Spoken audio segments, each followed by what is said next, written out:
Köçede jarınjılagaç mına jas keldi. Erteң jarышат musulmandын kыздары. Tasbih tahlil aytууda эмес, кайрымдуулук кылууда эмес, илим билимде эмес, элге жерге кызмат кылууда эмес. Ким көбүрөөк жерин ачат?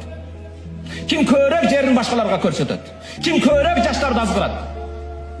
Качан кыргыздын кызы киндигин көрсөттү эле?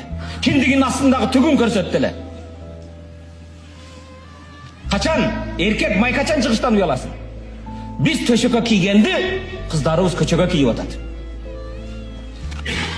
Урматтуу мусулман бир тууган, качан коом оңолот? Коомдогу адамдардын жүрөгү көрө албастыкка, кызганууга, жек көрүүгө, паракорлукка толуп калган болсо, кимди бирөөдү кантип эптеп ушуну алдап кетсем, кантип ушунун бирдемесин жеп кетсем, канткенде ушуну тептелеп салсам, канткенде ушунун үстүнө чыгып кетсем, зина таркап кеткен коом кантип оңолсун?